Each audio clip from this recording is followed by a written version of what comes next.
ये कहानी है एक ऐसे मैच की जिसमें ऑस्ट्रेलिया ने भारत के खिलाफ 350 से भी अधिक का लक्ष्य खड़ा कर दिया और जवाब में कंगारू गेंदबाजों ने भारत के टॉप ऑर्डर को ध्वस्त कर दिया था। लेकिन उसके बाद अहंकार में भरकर रिकी पॉन्टिंग ने सचिन तेंदुलकर को ललकारते हुए कहा कि सुन, तुझे लोग क्रिकेट का भगवान कहते हैं ना, दम है तो अब मैच जीत के दिखा। क्योंकि उसे लग रहा था अब यहाँ से इंडिया को कोई नहीं जिता सकता था। लेकिन उसके बाद सचिन ने गुस्से में आकर उन बदतमीज कंगारुओं की ऐसी धुनाई की जिसके खौफनाक सपने उन्हें आज भी नहीं सोने देते। सचिन ने उस दिन एक ऐसी विशाल और खतरनाक पारी खेली जो हमेशा हमेशा के लिए अमर हो गई, क्योंकि क्रिकेट इतिहास में आज तक भी कोई वैसी बल्लेबाजी कंगारुओं के खिलाफ नहीं कर सका है। 2009 में ऑस्ट्रेलिया की टीम वनडे सीरीज के लिए भारत के दौरे पर थी। दोनों टीमें 2-2 की बराबरी पर थी और सीरीज का 5वां मैच अब हैदराबाद में खेला जाना था। ऑस्ट्रेलिया के कप्तान रिकी पॉन्टिंग ने टॉस जीता और पहले बल्लेबाजी करने का फैसला किया।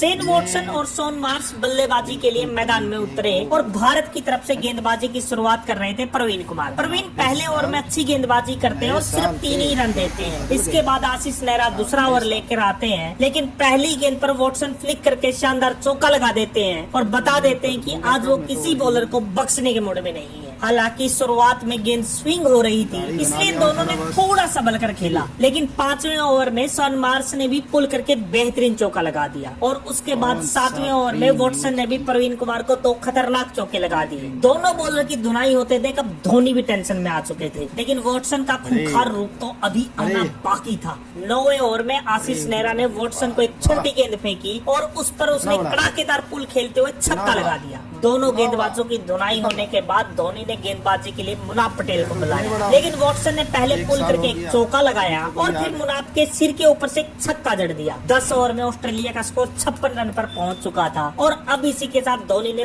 बॉलिंग पावर प्ले भी ले लिया और नेहरा को छोर बदलकर गेंदबाजी के लिए बुलाया गया। भारत के फैंस को उम्मीद थी कि धोनी की ये चालाकी काम करेगी, लेकिन वॉटसन ने दूसरी गेंद पर चौका लगा के इस उम्मीद पर पानी फेर दिया और इसके बाद पुल लगा के एक और खतरनाक छक्का ठोक दिया और साथ ही अपने 50 रन भी पूरे कर लिए। वॉटसन अब किसी खूनी भेड़िए की तरह खूंखार बल्लेबाजी कर रहा था और वॉटसन को ऐसी बल्लेबाजी करते देख मार्श के अंदर का भी शैतान जाग गया और उसने भी अगले ओवर में मुनाफ पटेल को 2 चौके जड़ दिए। दोनों बल्लेबाज भारत के गेंदबाजों की ऐसी धुनाई कर रहे थे जैसे वो किसी क्लब के बॉलर हो। तेज गेंदबाजों की कुटाई होते देख धोनी ने गेंदबाजी के लिए अब जडेजा और हरभजन सिंह को बुलाया और दोनों ने शानदार गेंदबाजी करते हुए अगले 2 ओवर में सिर्फ 9 रन दिए। लेकिन 15वें ओवर में जडेजा ने एक छोटी गेंद फेंक दी और उस पर वॉटसन ने पूर्ण रूपी एक ऐसा थप्पड़ मारा कि गेंद चौके के लिए चली गई। 16वें ओवर में ही कंगारुओं का स्कोर 100 रन पर पहुंच चुका था। इसी ओवर में हरभजन सिंह की गेंद पर शॉन मार्श को आउट करने का मौका भारत को मिला, लेकिन धोनी ने उसका कैच छोड़ दिया और इस कैच के छूटने के साथ ही भारतीय दर्शकों का दिल फिर से टूट गया और इस टूटे हुए दिल पर शेन वॉटसन ने अगले ओवर में 2 चौके लगा के और चोट दे दी। दोनों बल्लेबाज अब क्रीज पर पूरी तरीके से जम चुके थे और बुरी तरीके से भारत के गेंदबाजों की कुटाई कर रहे थे, लेकिन हरभजन सिंह ने अभी भी अपनी फिरकी से बल्लेबाजों को बड़े शॉट खेलने से रोका हुआ था। इसी वजह से ऑस्ट्रेलिया का रन रेट भी अब 6 से नीचे आ चुका था। 25 ओवर में उनका स्कोर 144 पर पहुंच चुका था और वॉटसन 93 पर बल्लेबाजी कर रहा था। 26वां ओवर लेकर हरभजन सिंह आए और ओवर की पहली गेंद पर मार्श ने भी एक सिंगल लेकर अपनी 50 पूरी कर ली, लेकिन जैसे ही वॉटसन स्ट्राइक पर आया उसने भज्जी की ओर घूरते हुए कहा कि तुझे छक्के लगाकर मैं अपना शतक पूरा करूंगा। भज्जी और कंगारुओं की दुश्मनी पूरी दुनिया जानती थी और यह सुनकर भज्जी का दिमाग भी अब सटक चुका था। अगली गेंद पर वॉटसन ने स्वीप खेलकर उसे छक्का लगाने की कोशिश की, लेकिन बाउंड्री पर जडेजा ने उसका शानदार कैच लपक लिया और घमंडी वॉटसन को शतक से पहले ही पवेलियन वापस जाना पड़ा और भज्जी ने दहाड़ लगाते हुए उस बदतमीज कंगारू को उसकी औकात याद दिला दी। वॉटसन के आउट होने के बाद उनका कप्तान रिकी पॉन्टिंग बल्लेबाजी के लिए मैदान में उतरा।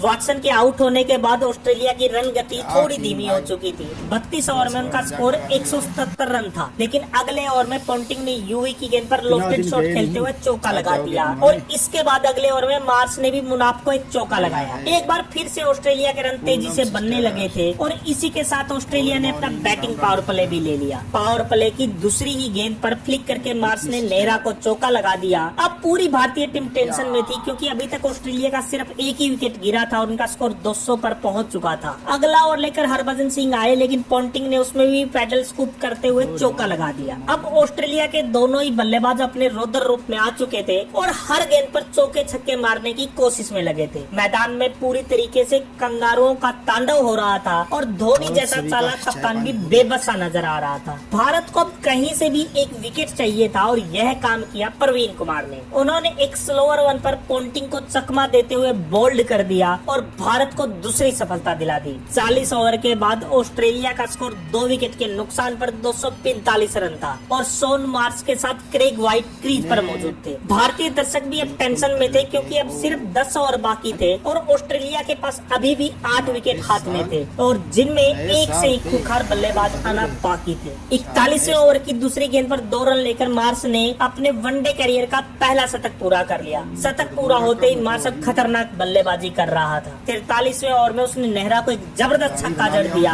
अगली ही गेंद पर उसने एक और छक्का मारने की कोशिश की, लेकिन बाउंड्री लाइन पर गौतम गंभीर ने एक लाजवाब कैच पकड़ के उस कंगारू का टाटा बाय बाय कर दिया। लेकिन अब ऑस्ट्रेलिया का स्कोर 271 पर पहुंच चुका था। भारतीय फैंस का जश्न अभी पूरा भी नहीं हुआ था कि उससे पहले ही अगले ओवर में क्रेग व्हाइट ने जडेजा को 2 जबरदस्त चौके जड़ दिए। साथ ही दूसरे छोर से डेविड हेसी भी भारतीय गेंदबाजों की धुनाई कर रहा था। ऑस्ट्रेलिया का स्कोर अब 325 के पार पहुंच चुका था। अंतिम ओवर में व्हाइट ने प्रवीण कुमार को 14 रन ठोक दिए। हालांकि पारी की अंतिम गेंद पर वो 33 गेंदों पर ताबड़तोड़ 57 रन बनाकर आउट हो गया, लेकिन उसने ऑस्ट्रेलिया का स्कोर 350 पर पहुंचा दिया। भारत को जीत के लिए अब 351 रन बनाने थे। पारी खत्म होने के बाद ऑस्ट्रेलिया के बदतमीज कप्तान पोंटिंग ने अहंकार में भरकर कहा कि भारत की औकात नहीं है कि वह 351 रन बना सके। अगर सचिन खुद को क्रिकेट का भगवान कहता है तो आज हमारे गेंदबाजों को वो रोक कर दिखाए। पोंटिंग जब ये बोल रहा था तब वो भूल गया था कि उसने अपनी मौत को ललकारा है, क्योंकि ये सुनकर सचिन ने ऐसी पारी खेलने की ठान ली थी जो क्रिकेट इतिहास में कभी नहीं खेली गई। भारत की पारी की शुरुआत हुई। सचिन और सहवाग ओपनिंग के लिए मैदान में उतरे और सहवाग पारी की पहली गेंद पर जोरदार शॉट खेलकर बता देते हैं कि भारत इस लक्ष्य का पीछा करने में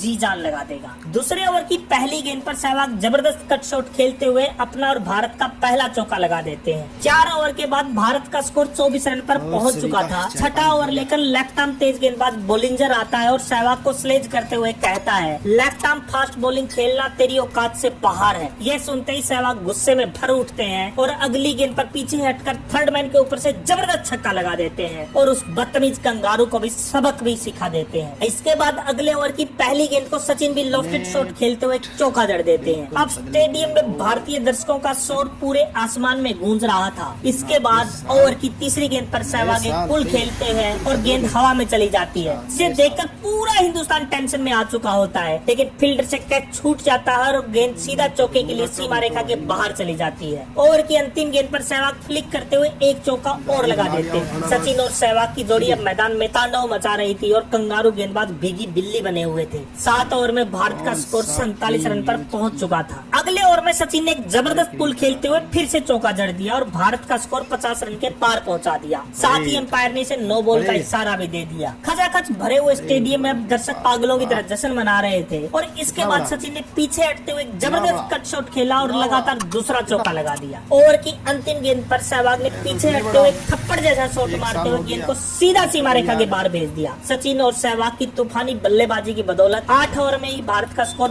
62 रन पर पहुंच चुका था। अगले ओवर में फ्लिक करते हुए सहवाग एक चौका और लगा देते हैं। अब लग रहा था कि भारत की पकड़ मैच पर मजबूत होती जा रही है, लेकिन तभी सहवाग एक पुल मारने की कोशिश में कैच आउट हो जाते हैं। सहवाग ने 30 गेंदों पर 38 रन बनाकर भारत को एक ताबड़तोड़ शुरुआत तो दे ही दी थी, लेकिन भारत के सामने अभी भी बहुत बड़ा लक्ष्य था। बल्लेबाजी के लिए सचिन का साथ देने अब गौतम गंभीर आए। अब तेजी से रन बनाने की जिम्मेदारी हालांकि सचिन पर ही थी, इसीलिए अगले ही ओवर में सचिन ने एक लॉफ्टेड ऑन ड्राइव खेलते हुए शानदार चौका लगा दिया। सचिन ने अब कंगारू गेंदबाजों की बेरहमी से कुटाई करनी शुरू कर दी थी। पोंटिंग ने गेंदबाजी के लिए वॉटसन को बुलाया, लेकिन सचिन ने उसे स्ट्रेट ड्राइव का चौका लगा दिया। 13वें ओवर में गंभीर ने भी आगे बढ़कर मकाई की गेंद पर कवर पर चौका लगा दिया, जिससे लगा कि अब गंभीर रंग में आ गए हैं। लेकिन एक शॉर्ट पिच गेंद पर कट शॉट खेलते हुए वो सीमा रेखा पर कैच आउट हो गए। 2 विकेट गिरने के बाद सचिन का साथ देने अब युवराज सिंह मैदान में आए। इसी ओवर की चौथी गेंद पर सचिन ने थर्ड मैन पर एक बेहतरीन चौका लगा दिया। अगले ओवर में सचिन ने एक सिंगल लेकर अपनी 50 पूरी कर ली और इसके साथ ही भारत का स्कोर भी 100 रन पर पहुंच चुका था। भारत को जीत के लिए अभी भी 251 रन की जरूरत थी। अगले ओवर में सचिन ने मकाई की स्लोअर गेंद को लॉफ्ट करते हुए फिर से एक चौका जड़ दिया। भारत के 2 विकेट गिर चुके थे, लेकिन सचिन रन रेट को कम नहीं होने दे रहे थे। तेज गेंदबाजों की कुटाई होने के बाद पोंटिंग ने गेंदबाजी के लिए स्पिनर हेरिटेज को बुलाया, लेकिन युवराज ने आते ही उसको भी एक चौका जड़ दिया और उसके बाद 5वीं गेंद पर सचिन ने आगे बढ़कर चौका लगा दिया। भारत दोबारा से मैच में वापसी कर रहा था, लेकिन अगले ओवर में युवराज वाटसन की एक स्लोअर गेंद पर कॉटन बोल्ड आउट हो गए। 126 के स्कोर पर भारत के 3 विकेट गिर चुके थे। यह मैच कुछ 90s के दशक जैसा हो गया था, जहाँ सचिन ही अकेले टीम की जीत के लिए लड़ाई लड़ते थे। अब सचिन का साथ देने के लिए भारत के कप्तान MS धोनी मैदान में आते हैं। धोनी ने आते ही डॉट बॉल खेलना शुरू कर दिया, जिससे ऑस्ट्रेलिया भारत पर हावी होने लगा था। इसीलिए सचिन ने अब अटैक करने की ठान ली। 21वें ओवर में वाटसन ने जैसे ही सचिन को बाउंसर फेंकी, उस पर उन्होंने सीधा पुल करके छक्के के लिए बाउंड्री के बाहर भेज दिया। छक्का लगते ही वाटसन बौखला गया और सचिन को गालियां निकालने लगा और सचिन ने उसके जवाब में आगे बढ़कर कवर के ऊपर से एक और ताबड़तोड़ चौका लगा दिया और उस बदतमीज कंगारू की बोलती बंद कर दी। सचिन का बल्ला अब आग उगल रहा था।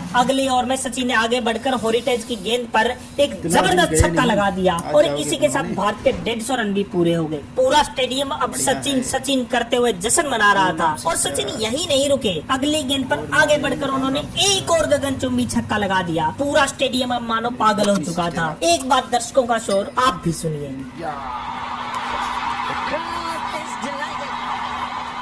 सचिन अब मैदान में तांडव कर रहे थे। धोनी को उनका साथ देने की जरूरत थी, लेकिन धोनी एक कट शॉट खेलने की कोशिश में कैच आउट हो गए और 162 के स्कोर पर भारत का चौथा विकेट गिर जाता है। ऐसा लग रहा था सचिन किसी और पिच पर बल्लेबाजी कर रहे थे और बाकी भारतीय बल्लेबाज किसी और पिच पर। अब सचिन का साथ देने सुरेश रैना मैदान में आते हैं और 27वें ओवर में रैना वाटसन को लॉन्ग ऑन के ऊपर से एक जबरदस्त छक्का जड़ देते हैं और इसके बाद अगले गेंद पर कट करते हुए पॉइंट के ऊपर से एक और चौका लगा देते हैं। बहुत देर से शांत भारतीय दर्शक अब फिर से जश्न मना रहे थे। सचिन अब 99 पर बल्लेबाजी कर रहे थे और पूरा स्टेडियम खड़ा होकर उनके शतक का इंतजार कर रहा था। 27वें ओवर में सचिन एक सिंगल लेकर महज 81 गेंदों पर अपना 45वां शतक पूरा कर लेते हैं, लेकिन सचिन इस शतक को कोई खास सेलिब्रेट भी नहीं करते, क्योंकि उन्हें पता था काम अभी अधूरा है, लक्ष्य अभी बहुत बाकी है। 30वें ओवर में सचिन एक और छक्का लगा के भारत का स्कोर 200 के पार पहुंचा देते हैं। 30 ओवर के बाद भारत का स्कोर 4 विकेट के नुकसान पर 201 रन था।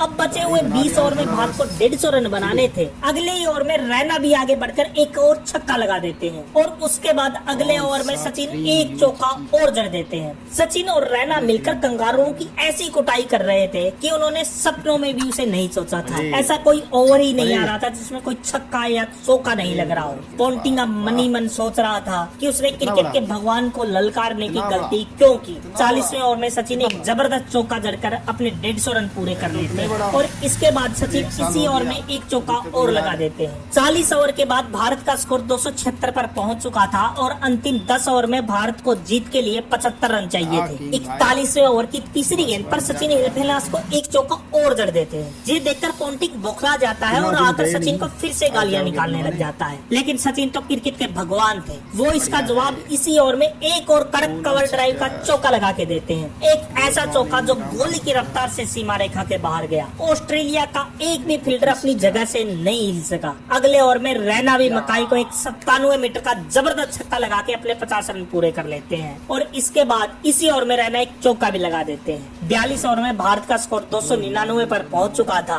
अंतिम 8 ओवर में भारत को जीत के लिए महज 52 रन की जरूरत थी। मैच पूरी तरीके से भारत के कब्जे में आ चुका था, लेकिन अगले ओवर में रैना एक बड़ा शॉट खेलने की कोशिश में वाटसन की गेंद पर कैच आउट हो जाते हैं। इसी ओवर में सचिन एक सिंगल लेकर भारत का स्कोर 300 रन पर पहुंचा देते हैं, लेकिन अंतिम गेंद पर वाटसन ने हरभजन सिंह को 0 के स्कोर पर ही आउट कर दिया। 300 के स्कोर पर भारत के अब 6 विकेट आउट हो चुके थे। सचिन का साथ देने अब रविंद्र जडेजा मैदान में आते हैं और आते ही एक के बाद एक 3 चौके लगा देते हैं। अब 18 गेंदों पर भारत को जीत के लिए महज 19 रन बनाने थे, लेकिन 48वें ओवर की पहली ही गेंद पर सचिन एक पैडल स्कूप खेलने की कोशिश में कैच आउट हो जाते हैं और 140 गेंदों पर 175 रन की एक ऐतिहासिक पारी खेलकर जब सचिन वापस पवेलियन जा रहे थे तो लगा कि पूरा समय थम गया हो। पूरे स्टेडियम में सन्नाटा सा छा गया था और कंगारू अब पागलों की तरह जश्न मना रहे थे। हालांकि अब 17 गेंदों पर मैच 19 रन नहीं बनाने थे, लेकिन इसी ओवर में जडेजा भी रन आउट हो जाते हैं। एक समय जो मैच भारत के कब्जे में था वो अब हाथों से निकल रहा था। जैसा कि सालों से होता आया था, सचिन की मेहनत पे बाकी भारतीय टीम पानी फेर देती थी, वैसा ही आज के मैच में फिर से हो रहा था। 49वें ओवर की पहली गेंद पर आशीष नेहरा भी एक बड़ा शॉट मारने की कोशिश में कैच आउट हो गए। भारत के अब 9 विकेट गिर चुके थे, लेकिन अगली गेंद पर प्रवीण कुमार ने एक जबरदस्त छक्का लगा के भारत को वापस मैच में ला दिया। अब अंतिम ओवर में भारत को जीत के लिए 8 रन चाहिए थे और 1 विकेट बाकी था, लेकिन ओवर की चौथी गेंद पर प्रवीण कुमार रन आउट हो जाते हैं और भारत इस रोमांचक मैच को 3 रन से हार जाता है। लेकिन इस मैच को हारने के बावजूद पूरे क्रिकेट जगत में सचिन की उस पारी के चर्चे थे